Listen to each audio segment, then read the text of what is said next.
नहीं चलेगी, नहीं चलेगी। गुजरात असम की पुलिस नहीं चलेगी, नहीं चलेगी, नहीं चलेगी। त्रिपुरा चुनाव में गुजरात असम पुलिस नहीं चलेगी, नहीं चलेगी, नहीं चलेगी। त्रिपुरा चुनाव में गुजरात असम पुलिस नहीं चलेगी, नहीं चलेगी, नहीं चलेगी। भाजपा की तानाशाही मुर्दाबाद, मुर्दाबाद, मुर्दाबाद, भाजपा की तानाशाही मुर्दाबाद, मुर्दाबाद, मुर्दाबाद, भाजपा की तानाशाही मुर्दाबाद, मुर्दाबाद, मुर्दाबाद।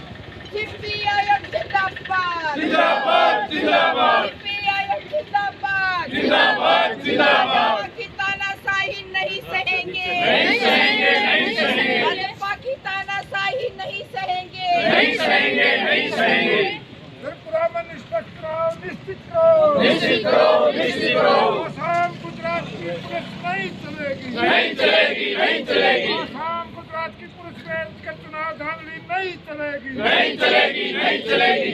बीजेपी की तानाशाही पर रोक लगाओ, रोक लगाओ, नहीं चलेंगे। सिस्टम के साथ खिलवाड़ नहीं चलेगा, नहीं चलेगा, नहीं चलेगा। आसाम और गुजरात की पुलिस नहीं चलेगी, नहीं चलेगी, नहीं चलेगी। त्रिपुरा में निष्पक्ष चुनाव निश्चित करो, निश्चित करो, निश्चित करो। मंत्री बैठा है, आसाम की पुलिस बुला ली है, उधर से गुजरात की पुलिस बुला ली है और वहाँ हिंसा करवा करके ये कैप्चर करना चाहते हैं वहाँ चुनाव प्रणाली को। और ये कम्युनिस्ट पार्टी मार्क्सवादी के पॉलिट ब्यूरो ने लेटर भी दे दिया है चीफ इलेक्शन कमिश्नर को, बात भी करी है।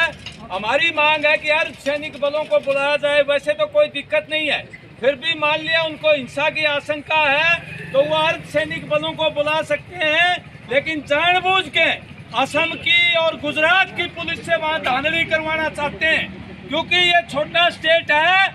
उनके दिमाग में एक बात है कि देश के पैमाने पर अगर कोई विरोध करता है तो मार्क्सवादी कम्युनिस्ट पार्टी उनकी नीतियों का विरोध करती है, और विपक्ष की जो भूमिका है वैचारिक तौर पर, नीतियों के तौर पर वो सीपीएम करती है। इसलिए वो चाहते हैं कि सीपीएम किसी भी कीमत पर त्रिपुरा में ना जीते, क्योंकि पिछली बार भी मोदी ने कहा था कि भले ही राज्य छोटा है लेकिन हम कम्युनिस्टों को हरा के आते हैं। देश में कम्युनिस्टों को भाजपा और आरएसएस के लोग सहन नहीं कर रहे हैं, क्योंकि उनकी सांप्रदायिक और देशद्रोही नीतियों का सबसे ज्यादा विरोध अगर वो करता है तो देश के कम्युनिस्ट करते हैं। मार्क्सवादी कम्युनिस्ट पार्टी के नेतृत्व में वो चाहते हैं देश का संविधान मजबूत हो, बराबरी हो समाज में, गैर बराबरी दूर हो, लिंग और जो ने धार्मिक जाति भाषा का कोई भेद न हो। आज पूरे देश में संविधान को खतरा पैदा हो गया है और जुडिशरी को खतरा पैदा हो गया है। आपने देखा कि आरदा के मामले में जिस पैनल में जो वो जज थे उनको गवर्नर बना दिया है रिटायरमेंट के बाद आंध्र प्रदेश का। ये देश के संविधान को, देश के लोकतंत्र को, देश की धर्मनिरपेक्षता को खत्म करेंगे और राजा रजवाड़ों का राज लेना चाहते हैं। मनुस्मृति को संविधान की जगह ये लोग स्थापित करना चाहते हैं। इसलिए इनकी तानाशाही के खिलाफ तमाम धर्मनिरपेक्ष दलों को इकट्ठा होकर के इनका मुकाबला करना दोस्तों, वरना ये देश के लोकतंत्र को खत्म कर देंगे। इसलिए हम ये कहना चाहते हैं मार्क्सवादी कम्युनिस्ट पार्टी इस आंदोलन में सबसे आगे है। देश के संविधान को, देश के न्यायिक प्रणाली को बचाने के लिए धन्यवाद साथियों। साथी सज्जन सिंगला भी दो। मैं पिछले 20 साल से कम्युनिस्टों की सरकार रही है, ये नहीं है कोई वहाँ वैसे है। माणिक सरकार मुख्यमंत्री रहे हैं तो किसान आंदोलन में आए थे, अपने किसानों सम्मेलन में आए थे शहर में, लेकिन पिछले साल सबसे ईमानदार पिछले चुनाव में तो धांधली करके और कांग्रेस के एमएलए भाज गए। बीजेपी का नाम लेने वाला नहीं था त्रिपुरा में कोई, लेकिन कांग्रेस पूरा की पूरी गलती करके बीजेपी बन गई और पिछले धांधली करके चुनाव जीत गए। हम इस बात से कोई वो नहीं करते, लेकिन अब की बार अब उनको पता है, दो बार तो साथ आया, परसों मोदी था वहाँ पे। मोदी ने क्या कहा है, कम्युनिस्टों को हराना जरूरी है।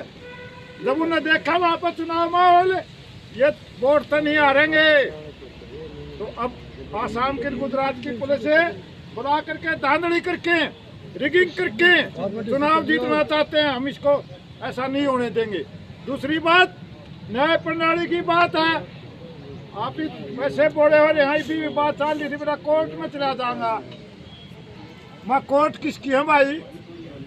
वो नजीर आज उपराज्यपाल बना बैठा, जो एकता कांड में था, नोटबंदी में था, फैसला में, जो सुप्रीम कोर्ट में जुडिशरी में उसमें था। एक वो जो क्या नाम है उसका, राज्यसभा में बना बैठा गोगोई। मतलब बात यही रोड़ा है जो कॉलेजियम पर रोड़ा मचा रहे हैं। ये कह रहे हैं मजिस्ट्रेट हम लावांगे और संविधान वो कह रहे हैं हम संविधान के हिसाब से ला कर जाएंगे। तो ये जुडिशरी ये थोड़ी बहुत करना चाह रहे हैं। और यदि कब्जा हो गया न किसान की बात सुनते, न मजदूर की बात सुनते, किसान ने नहीं बेरा, मजदूर ने नहीं बेरा, कर्मचारी ने नहीं बेरा, नुकई ने बेरा, कौन आड़तिया ने नहीं बेरा, किसी ने नहीं बेरा। जो सिस्टम लागू कराई ने भी नहीं बेरा। नोटबंदी में कितने अमेंडमेंट है बेरा था, नोटबंदी को कर लागू होगी जो कर कब हुए बदलेंगे। नहीं चलेगा, नहीं चलेगा, नहीं चलेगा। ऐसा है सर, हम ये लेटर मुख्य चुनाव आयोग को देना चाहते हैं।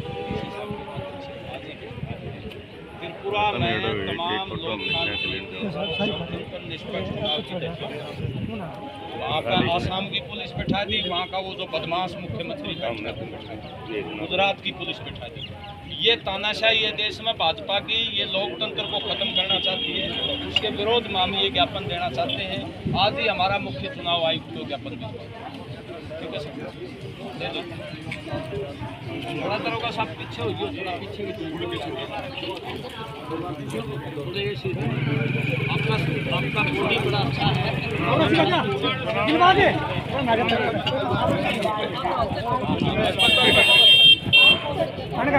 थोड़ी भीड़ ना ऐसा जी, ये भारतीय कम्युनिस्ट पार्टी जिला कमेटी भिवाड़ी की तरफ से हम मुख्य चुनाव आयुक्त को एक लेटर भेज रहे हैं। त्रिपुरा के अंदर जो 16 फरवरी को चुनाव होने हैं, वहाँ पर आसाम और गुजरात की पुलिस ये सरकार भेज रही है। जबकि हम ये कह रहे हैं कि अगर आपको हिंसा की कोई आशंका है तो आप जो है वो जो है अर्धसैनिक बलों को भेज सकते हैं। इस तरह से वहाँ का मुख्यमंत्री के नेतृत्व में वहाँ पुलिस गई हुई है। वो धांधली करके इस चुनाव को जीतना चाहते हैं, लोकतंत्र की धज्जियाँ उड़ा रहे हैं, देश में तानाशाही स्थापित करना चाहते हैं। अभी देखिए ना, जुडिशरी को गवर्नर बना दिया एक जज को, जो जिसने अयोध्या का निर्णय दिया था। देश में स्वतंत्र न्यायपालिका पर, स्वतंत्र चुनाव पर और संविधान पर बहुत बड़ा खतरा पैदा हो गया है।